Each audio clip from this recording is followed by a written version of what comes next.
Hello and welcome to Pro Wrestling Inside and Out Live. This is the Tuesdays Wrestling Talk. And speaking of wrestling, we're going to be talking about Mr. Wrestling 2. And to join us, the panel, Jack Lord and Rodney West. Welcome, guys. And we're going to talk about one of the legendary wrestlers, Part 3, Mr. Wrestling 2. Three of two. On two. Okay, I thought maybe you were having a problem. No, that's three. Part 3 on two. Two. That's right. Mr. Wrestling 2, Part 3. We're going to talk January 1974, I believe, till June 1974. And I think there's no better time to start than the present. Jack, pick it up, Mr. Wrestling 2, January 1974.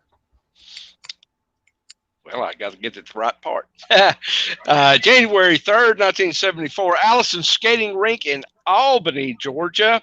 Mr. Wrestling number 2 defeated Bobby Shane for the Albany heavyweight title.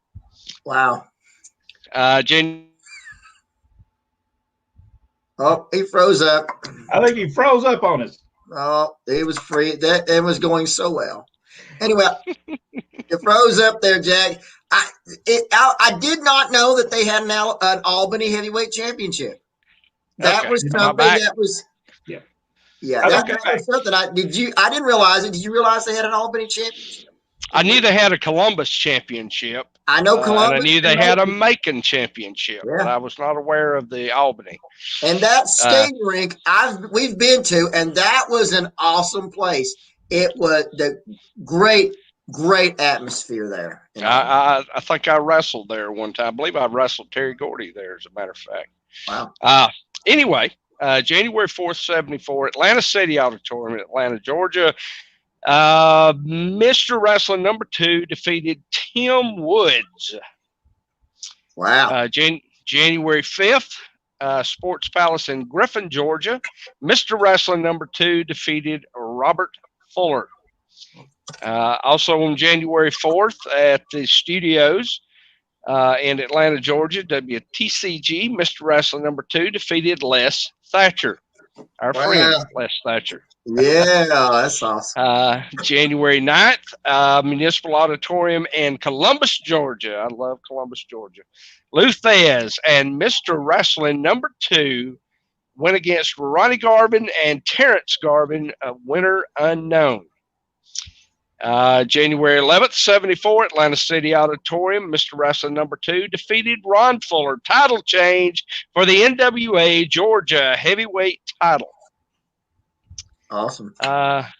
January 18th, Atlanta City Auditorium again. Jack Briscoe defeated Mr. Wrestling number 2 by disqualification for the NWA World Heavyweight Championship. January 25th, 74, Atlanta City Auditorium again. Mr. Wrestling number 2, the champion, defeated Tim Woods by disqualification in an NWA Georgia heavyweight title match. January 31st, Allison Skating Rink in Albany, Georgia. Tim Woods and Ron Fuller defeated Mr. Wrestling number 2 and Jerry Lawler by disqualification. February 1st, 1974, Atlanta City Auditorium.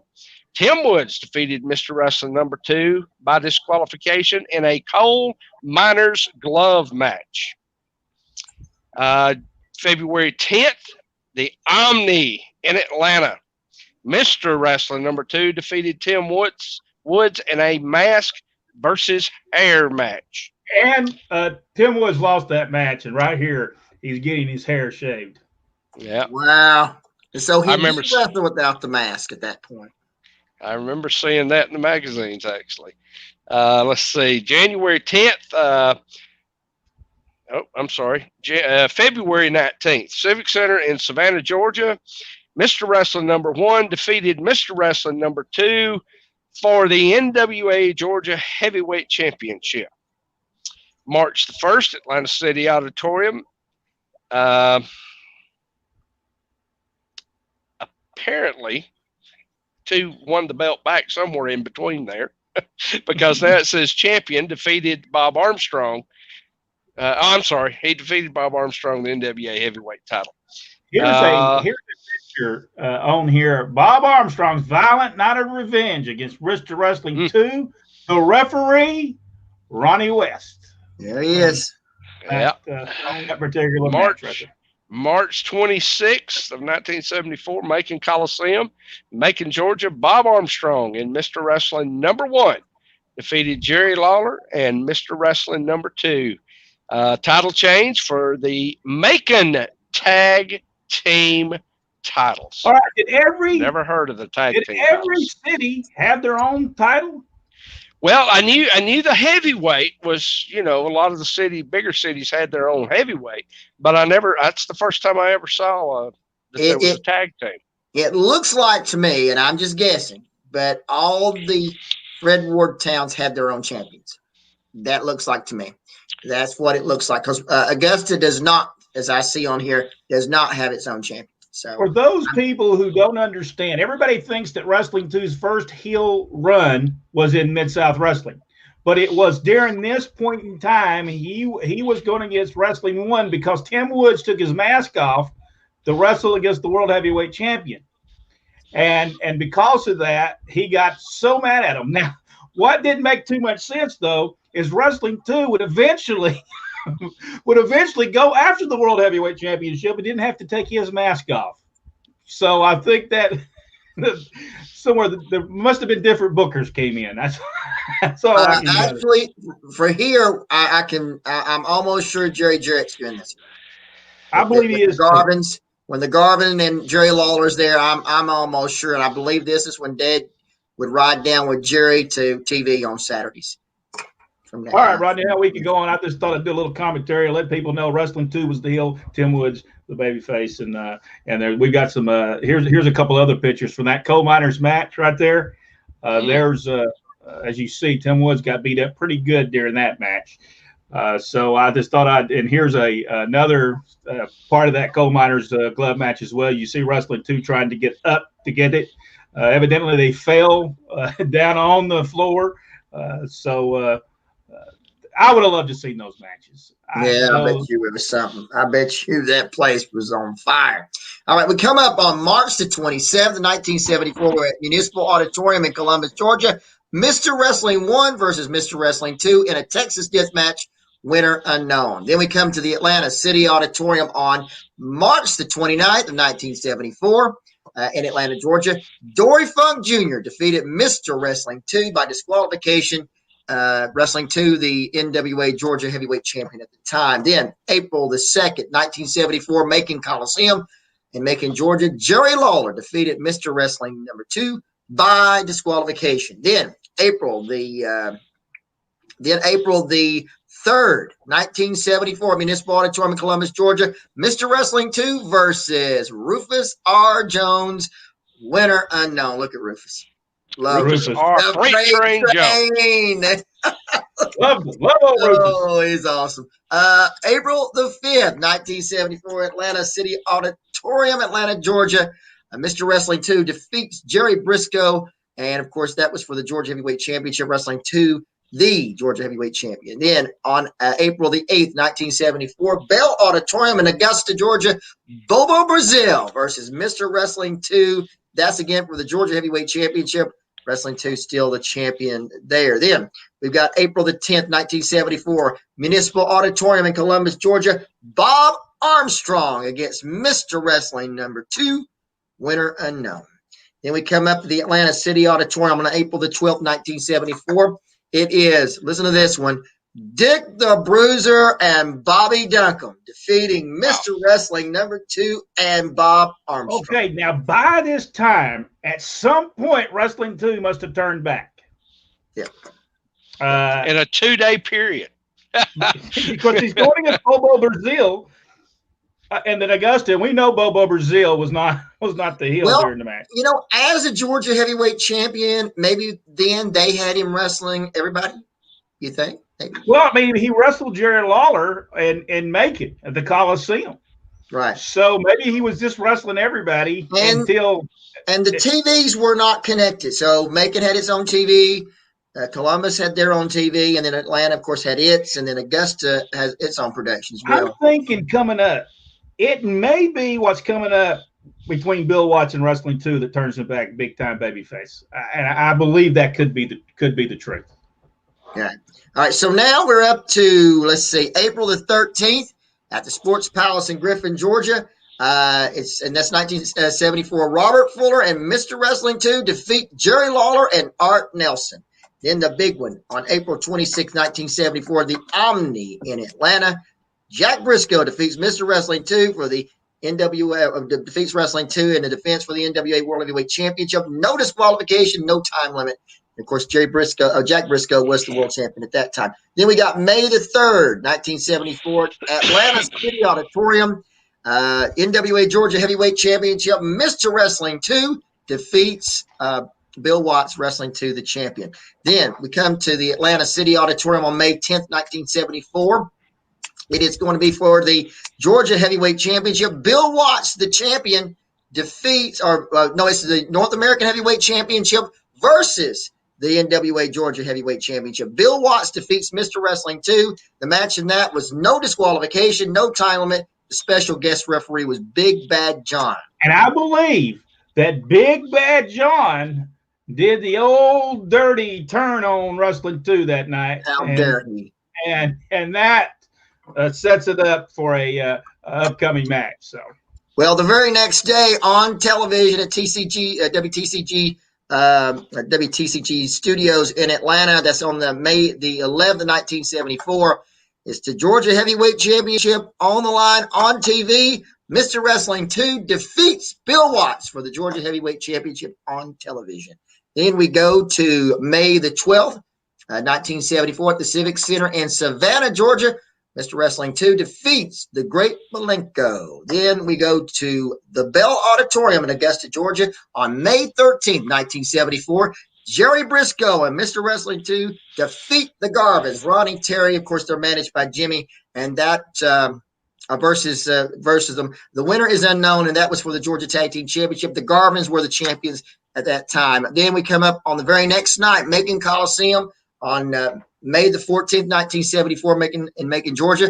Mr. Wrestling 2 defeats Bobby Duncum, and that was for the Macon Heavyweight Championship. Bobby Duncum was the champion. Of course, Wrestling 2 wins the title there. Then we've got the Municipal Auditorium, Columbus, Georgia.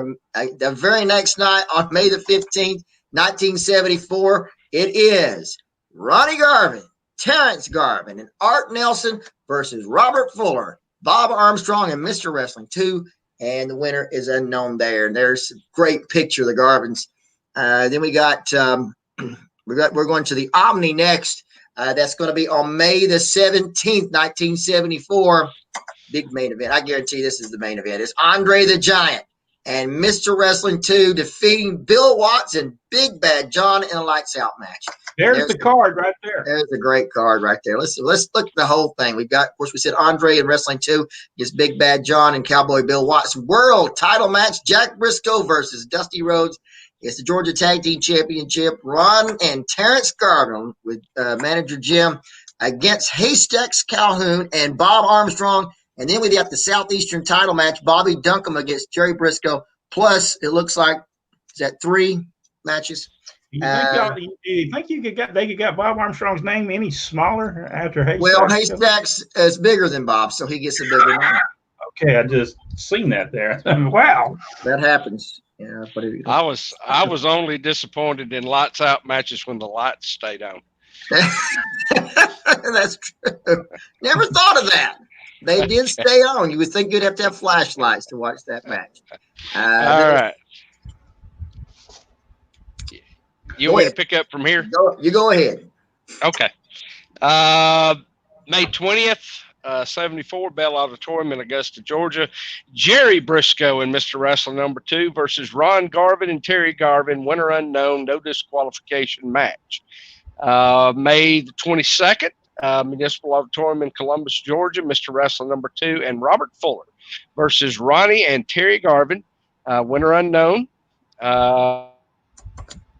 Whoa. We just lost old Jack right there. He was telling us he was kicked out. Yeah. All right. I can pick up. You want me to pick up? I'll pick up from there. Then we go to we're at the Omni in Atlanta on May the 24th, 1974 for the World Heavyweight Championship. Jerry Briscoe, the champion, versus Mr. Wrestling 2. The match was a time limit draw. Jack, pick up from there and see what happens the next night. 3 nights later. Yeah, May 27th, 1974, Civic Center in Savannah, Georgia. Jack Briscoe, the champion, versus Mr. Wrestling number 2, ended without a winner as a time limit draw, 1 hour time limit. There you go. Wow. And that was in 3 days. Yeah. So, May 29th, Municipal Auditorium in Columbus, Georgia. Gene and Ole Anderson versus Mr. Wrestling number 2 and Robert Fuller. Wow. Winner unknown.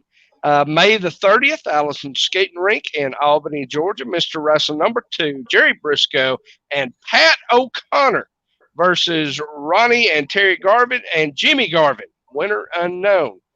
And then finally, May 31st, 1974, the Omni in Atlanta. Mr. Wrestling number 2, the champion, defeated Buddy Colt for the NWA Georgia Heavyweight Championship. Pat O'Connor. Or retained, I'm not sure. Wrestling 2's favorite wrestler. He loved Pat O'Connor. Also helped train him to wrestle, and so he always talked well of Pat O'Connor. Plus, one of the great World Heavyweight Champions, NWA World Champions, that never get the recognition he deserves as being as good as he was. Pat O'Connor, the old Connor Road. He did get that one, but Wrestling 2, January 1974 to June 1974, and the next time we talk about Wrestling 2, we'll pick up from June, and we'll see how far we can get. Sometimes it just get a couple of weeks because there's stuff that we can talk about. And especially when we get to Wrestling 2 in 76, 77, 78, it could just be one match that we talk about because we were there, we were watching it, and some great stuff. All right, guys, y'all ready to go to the Insiders and see what they got to say? Let's get them. Let's see what they have to say today. Dennis Cook in the house from East Tennessee, and I'll do a run-in on 2. Sorry, I missed your show last night on Memphis Talent. Great show ever. Enjoy all your shows. Thank you so much, Dennis Cook. Thank you, Dennis. Hello, James William Lawrence III. Thank you so much for being a part of our program. James Casey. Howdy, folks. Hey, there's Tim Woods. Hey, there he is. You got about that hair match, man. Yeah, I'm sorry about the hair match. You got put that back up about why he's a ball wrestler now. It's not so bad, guys. There you go. There you go. There he's getting his head shaved right there. Yeah, there you go. You know, it's interesting. It looks a little bit like the guy shaving him looks like a lot like somebody we know there. Yeah, well, it might be. Who knows? All right. Let's see here. Let me go back to the comments. Glenn Allen Shelton. Hello. Howdy to you. Rick Brooks in Falmouth, Kentucky. Glad to see you on here in Falmouth, Kentucky. Mickey Mayfield. There was a hood match at the Omni between 2 and Superstar. Both wrestlers had their masks covered so they couldn't see. The Hangsman's match. Yes. Mm-hmm. The Hangsman match. It was developed by, I believe, our father. Ron West came up with that idea. So they couldn't see. 2 won the match but was tagged. But was Tommy Rich under the match? Also. Good stuff back then. Now, how they did that, then people not know that wasn't Wrestling 2. Well, that came all the way down. I mean, that came about waist. That blindfold came all the way down. Actually, Olivia made them. Olivia Walker made them. Wow. But he did. Dad did come up with that. He because he had came back from the old blindfold battle royals that Nick Gulas used to do. And he thought, man, this would be a great match. And he came up with the Hangsman's match. A lot of the 2 and Superstar stuff, he had a lot to do with a lot of that stuff. Plus, I mean, they had a lot to do with it as well. So let's see who's next. Tim Woods, I thought the West Boys were the groove of the East Coast. I don't think we've ever been to the East Coast. So We've been in the East, haven't we? We're in the East. West Coast, we haven't been. West Coast. Okay, yeah, never mind. Well, now, Brent, you went that one failed trip to California with me. Yes. that was fun. Yeah, we could do a whole show on that. We primarily stayed in the Southeast pretty much. Yes, we're mostly in the Southeast. Kevin said, seeing that pick, I never knew they had one in Birmingham. I don't even know what that meant. What did we miss? What did I miss? I have no idea. Richard Hood, hello guys. Hey, Richard. How you doing? Charles Alford is with us. Hello, gentlemen. I am now known as the Mid-Atlantic #1. Mid-Atlantic Insider #1. All right. Thursday night, be a part of the show that we're going to do about Mid-Atlantic Championship Wrestling, World Championship Wrestling on TBS. The first, I think it was April 5th, I think it was 85. It could have been 84, but I think it was 85. 85. Okay, I messed up with us saying 84. Okay. I think it is. I think it's April 5th, 1985. So I missed it by a year. Well, that's all right. We'll. Good evening, everyone. Hey, Retro Rob. How you doing, Retro? Thank you so much for being a part of the show. Wrestling 2 couldn't win the heavyweight title wearing a mask, could he? I mean, he wrestled them a lot for somebody who couldn't. He could win, but I'm not sure he would keep the mask on. Michael Barr, he snuck in the back door so he would not be late, but he told him himself. So honesty is the best policy. I am down there. Honesty is the best policy. Michael Barr, $50 fine. Michael Barr, $50 fine. Sorry, Michael. I just didn't have to. Let's see. Julio Savalada. Julio. Love Wrestling 2. We do too. Wrestling 2 was my favorite wrestler of all time. He is the only hero that I had in professional wrestling. I loved him. He was the knee lift, the gyrations, everything that he did, I thought was just great. And when somebody tried to get that mask off, he would fight back and he would whip some tail. Oh, I still today get excited about that. I wish there was something in wrestling today I could get excited about. I usually do when it's over, but Jared Queen said, enjoy going to the Omni on several occasions to see wrestling as a little kid. That Omni had such a guys, did it not just have that electricity to it? It did. It was an amazing facility. I was disappointed in a way when they completely left Atlanta City Auditorium because I thought they both had an amazing atmosphere. Yeah, they did. I loved going to the Atlanta City Auditorium, which is warm up, and the Omni was the majesty of being in the palace. Yeah, the palace of wrestling. I agree with that. Yeah. Kevin Penley said Haystacks Calhoun sound like a Jack Pfeffer production. I would think that though. Jack Pfeffer was we could do 3 weeks on Jack Pfeffer and the things that he did during his time as a promoter in wrestling, and he was a character. There's no doubt. Jack Pfeffer was a character indeed. Mickey Mayfield said there was lots out on Jack, but he left us for a while. Yeah, it was. Yeah, I think we're all having issues tonight. Yes. Rick Brooks said, I seen Big Bad John a few times back in '68 in Cincinnati. What I remember of Big Bad John, he wasn't technically the greatest wrestler in the world, but he could do an interview, incredible interview. Is that what y'all remember of him? Yeah, there's a lot of stuff. You got a chance, check the World Championship Wrestler from Australia. He is big time involved in that, and everything's basically surrounded around Big Bad John, and he had some awesome interviews down there. Just awesome. Got a little intense sometimes. That announcer had to cut him off. He got He got on his knees on one of those, and he was praying to God that something was going to happen to Mark Wood. And he's, oh, no, we're not going there. That's enough, Mr. John. Thank you very much. But when he was in Memphis, that's the most of the thing when he was teaming with Bill Dundee in Memphis, and they did the bicentennial babies or whatever they were, bicentennial team, whatever it was, and Big Bad John gave Bill Dundee the superstar name. Those interviews are just tremendous. They're just it really when he'd do an interview and Bill Dundee would have to do the interview after him. He was so good that he made Bill Dundee not look that good. That's how good Big Bad John was. I mean, he was just great. Mickey Mayfield, the baby bottle matches. Yeah, Lord. That was awesome. Good. And Slater was perfect for him because to do that crying that he did, he was just perfect. Those matches I will rank as the best series of matches I'd ever saw.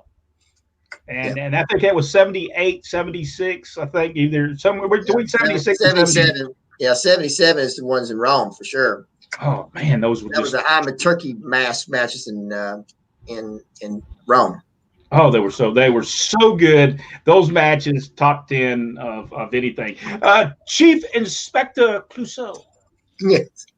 Jacques Rougeau's famous person that he loved. And by the way, he has a podcast now. If anyone would like to go see it, I guess you find it, Jacques Rougeau, at Facebook.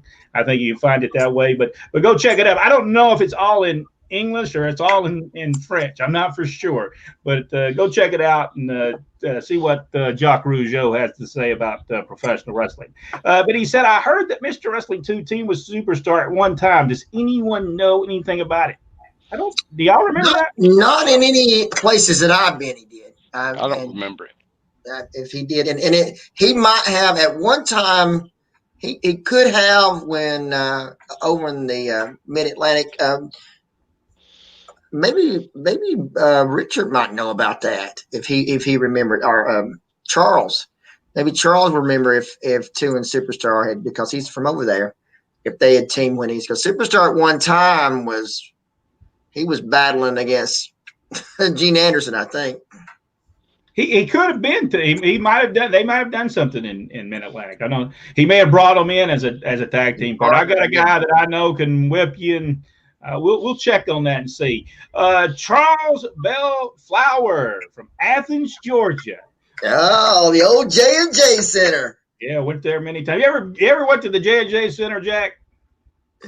I think he might be.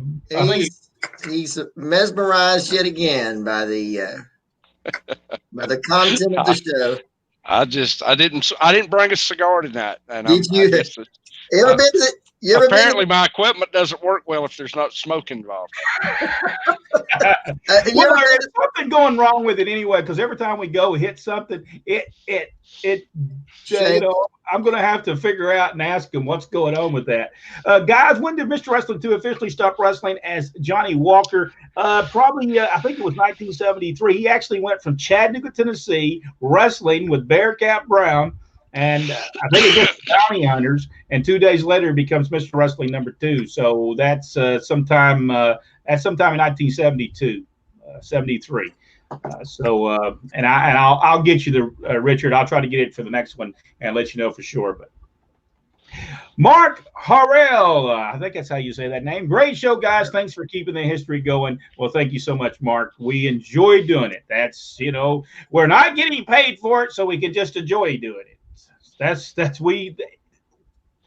So much of our history of wrestling is getting lost, and especially the territories. They're always going to remember WWF's WWE stuff because they're going to continually but they don't really push Mid-South wrestling. They don't push the territorial wrestling. So that's our little bit of a thing that we are going to do is talk about the territories of wrestling, Mid-Atlantic, Georgia, so many of the territories that are forgotten. Wrestling 2 versus the Assassins on the mic or in the ring, priceless. Yes. Absolutely. There's that one great, and you can find it. It's Wrestling 2, standing there with Assassin with Jody Hamilton, that great booming voice, and they're going back and forth with Gordon, and then end up in the ring and with the Assassins doesn't do a number on Wrestling 2. And I believe Wrestling 1 comes through and makes a save in that. And it's awesome. And of course, that's building up for the big match when Wrestling 1 and 2 beat the Assassins for the championship. Well, you know, an episode cannot be done without a very quick joke or retro rock. Jack is just starting. He must have been watching Raw. I'm mesmerized by the brilliance of what he's saying. If anybody's on my Facebook, WWE came out today, and they've come out with 2 different kinds of wine. One with the Ultimate Warrior on the label, and the other with the Undertaker. And my take of that was, if they push that hard enough, they think if you drink enough of the wine, you can actually make it through Raw and SmackDown without recognizing the failure of the writers. So. You know, I don't think people understand, the people who didn't see the Territory Days. The Wrestling 2 Dick Slater, what we were talking about in Rome, Georgia, at the Memorial Gymnasium there, that was such great storytelling week after week after week after week. And it went on for I think it was about 10 weeks, could have been 12 weeks. And it just, and the matches, they just got better. They didn't do everything. They built it, and they knew that 12th week was going to be their blow off. So they took every bit of that stuff they did, 1, 2, 3, 4, 5, 6, 7, 8, and put it all in that one match, 35 minutes, 40 minutes. And it was just tremendous match, and it's just a lost art. That is a lost art. Professional wrestling is actually a lost art. There's no professional wrestling anymore. But those matches, I wish I had them. I could probably sit and watch those matches over and over again and never be bored by watching them. All right, Jack, any final comments on Mr. Wrestling 2? No, I just look forward to every time we do an episode here. Wrestling 2 was my hero too, and to share a ring with him was probably one of the greatest honors of my life. Just great memories. Wrestling 2, the man who got us starting to watch movies before we would go to sleep after a town. He would not go to sleep. He would, before we go to the town, he said, "Oh, we gotta go over here to Blockbuster. We gotta get a couple of movies." And I said, "Well, no, we go to sleep." "Oh, no, you ain't going to sleep now. You're going to sit here and watch this movie with me." And then after that, he got us stuck watching movies. And now to this day, I still have to wind down before I go to bed. Even to this day, I still have to do that. Let's hit 2 more people, and then we'll get off of here tonight since we went so long last night. If Vince had not exposed the business, do you think we'd have NWA Legends Fan Fest podcast and wrestlers writing books? No, I don't think so. Do you? With the media like it is today, yeah, I think we would. I think they would still be writing, but it wouldn't be in the same way that they're doing it now. It would be different. We'd be talking about like what we do here, talking about the careers more so than what they're doing now.